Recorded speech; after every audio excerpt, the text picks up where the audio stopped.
Vamos a dar entonces inicio a esta segunda clase, que recuerden que también está siendo grabada, así que va a estar también disponible en el campus al término de la charla. Y esta segunda clase es sobre enlace químico, básicamente. Sí, el enlace químico es parte fundamental de la comprensión de la química, y la química inorgánica no está exenta de eso. Pero entonces, empecemos por definir, grosso modo, qué es un enlace. ¿Sí? En principio ustedes ya saben, por lo que vimos en la clase pasada, que incluso, digamos, que no hay lugar del espacio donde la probabilidad de encontrar un electrón de cualquier átomo sea cero. La probabilidad de encontrar un electrón va tendiendo paulatinamente a cero a medida que nos acercamos hacia el infinito, partiendo desde el núcleo, pero no llega a ser cero. O dicho de otra forma, llega a ser cero en el infinito. Sin embargo, en aquel momento definimos los orbitales atómicos como aquella región del espacio en la cual había un alto porcentaje de probabilidad de encontrar el electrón. 90, 95, 96, 99. Podemos establecer el porcentaje que querramos. Eso va a encerrar una porción del espacio cada vez más grande, pero con un 90% ya consideramos que es suficiente región del espacio, o mejor dicho, suficiente probabilidad. Entonces esa región del espacio está bastante limitada en las cercanías del núcleo. Lo mismo pasa con las moléculas. ¿Cuándo se forma una molécula? O sea, ¿cómo determino yo que hay una región del espacio donde podemos encontrar los electrones de dos átomos, por ejemplo, y decir que esto es una molécula? Bueno, básicamente hay un enlace químico entre dos átomos o grupos de átomos cuando las fuerzas que se establecen le confieren la estabilidad para que pueda ser considerado como una especie independiente. ¿Sí? Entonces, si se fijan, acá tenemos lo que se llama una curva de energía potencial. La curva de energía potencial no es más que la resultante entre la curva de las fuerzas atractivas, que es la fuerza de atracción de un núcleo hacia los electrones de otro átomo, y viceversa. Y las fuerzas repulsivas no son más que las fuerzas de repulsión entre las nubes electrónicas de los dos átomos que en este ejemplo quieren tender a acercarse. Es evidente que entre las fuerzas repulsivas y las fuerzas atractivas va a haber una distancia óptima de equilibrio en la cual la energía de ese sistema va a ser la mínima posible, y en este pozo de energía que tenemos acá se alcanza una distancia óptima que es justamente la energía de enlace. ¿Sí? Este R que está acá designa la distancia y esta escala designa la energía. Mínima energía a una distancia que va a ser la distancia óptima. Si nosotros hacemos fuerza para separar estos dos átomos, para que la distancia aumente, estos van a tender a volver hacia el punto de menor energía potencial, y si tratamos de juntarlos, estos también van a tender a volver hacia este punto mínimo de energía potencial. De manera tal que como ya dijimos, la mínima energía potencial define la distancia de equilibrio, y cuanto más profundo es el pozo de energía, mayor es la estabilidad de una molécula. Esto es similar a tener una esfera en una pendiente, si se fijan, donde también se describe energía potencial en función de la altura, en este caso, que es energía. Yo suelto una esferita por acá y va a tender automáticamente a caer hasta este pozo, y si la suelto acá va a tender a caer hasta este pozo. Es la misma termodinámica la que está funcionando, digamos.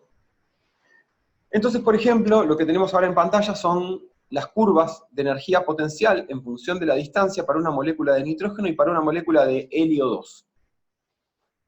Lo que quiero que chequeen, esto que está acá son curvas simuladas, es decir, alguien se tomó el trabajo de hacer el cálculo de cuál es la energía potencial para cada distancia entre los dos átomos de nitrógeno, y lo mismo entre los dos átomos de helio. Estos son cálculos reales, no es un dibujo a mano alzada, usando las resoluciones de las ecuaciones de Schrödinger, y alguna forma de combinar cada uno de estos átomos.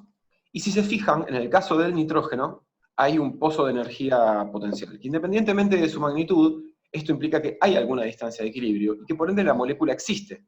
¿Sí? No le va a sorprender a nadie que yo le diga que existe la molécula de nitrógeno, que es algo que todos ustedes ya saben. La que no existe es la molécula de helio. Si no lo sabían, se los cuento. No existe, nadie detectó nunca una molécula de helio. No se detectó jamás. Y el modelo da cuenta de que eso pasa. ¿Por qué? Porque no hay un pozo. Perdón. Si se fijan, en esta curva no hay un pozo de energía potencial. Y entonces nuestro modelo da cuenta de que esa molécula no existe. Entre las filminas que yo estoy pasando ahora van a ver que hay una diferencia respecto de las que están en el campus. Hay menos filminas acá que en el campus. Eso, como ya les dije en la clase pasada, tiene que ver con que acorté un poquito la clase, pero ahí hay una filmina que resalta la diferencia entre modelo y realidad, que incluso es más pertinente que nunca ahora, con tanta información dando vueltas con el coronavirus que nos retiene en nuestras casas.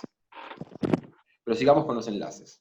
Entonces, a partir de esto, como lo mejor que podemos hacer es modelar la realidad para poder interpretarla, lo que termina pasando con el enlace, que es el enlace químico, termina siendo muy difícil de modelar, o mejor dicho, termina siendo muy difícil hacer un modelo único para todos los tipos de compuestos. Entonces, de lo que disponemos son básicamente de tres modelos. De tres modelos diferentes, pero complementarios, entre los que la transición de un modelo a otro a veces es suave y a veces no lo es. Pero es lo mejor de lo que disponemos para interpretar la realidad y para poder predecir qué es lo que va a pasar con esa realidad, que es uno de los objetivos de la ciencia, poder prever qué es lo que va a pasar más adelante. El primer tipo de enlace es el enlace covalente. Y el enlace covalente se define como pares de electrones compartidos entre los átomos. Y este enlace covalente va a conllevar a la formación de orbitales moleculares, que va a ser todo lo que vamos a ver en esta primera clase.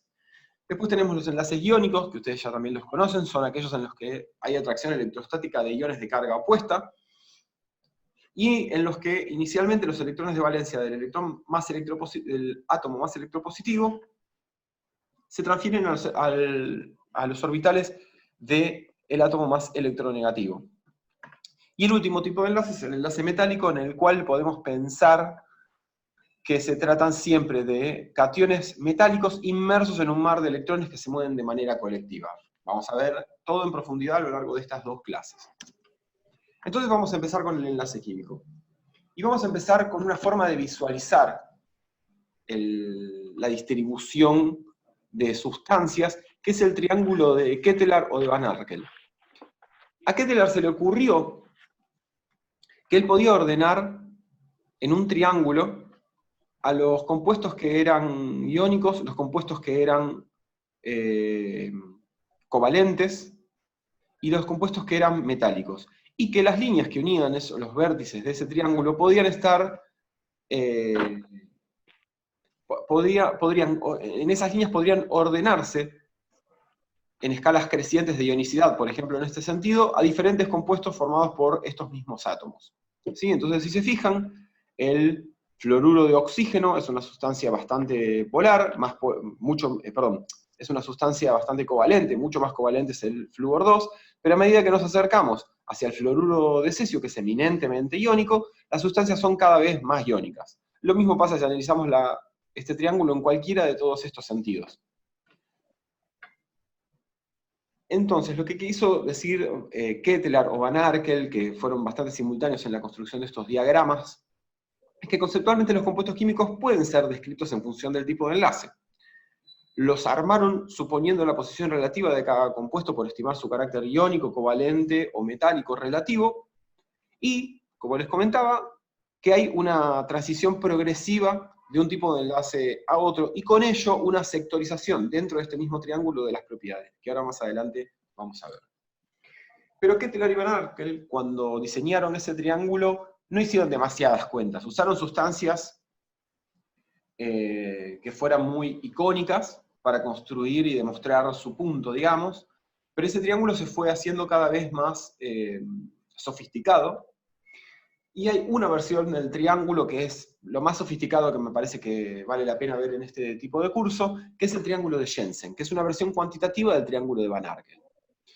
Para poder hacerlo cuantitativo, Jensen tuvo que definir las variables que describen la tendencia de la variación de cada una de estas propiedades, ¿no? Mejor dicho, de la ionicidad, del grado de covalencia y del grado de metalicidad, digamos. Y para ello, él usó dos definiciones. Él definió el grado de covalencia como el promedio de las electronegatividades de dos átomos formando un compuesto binario de esta fórmula mínima.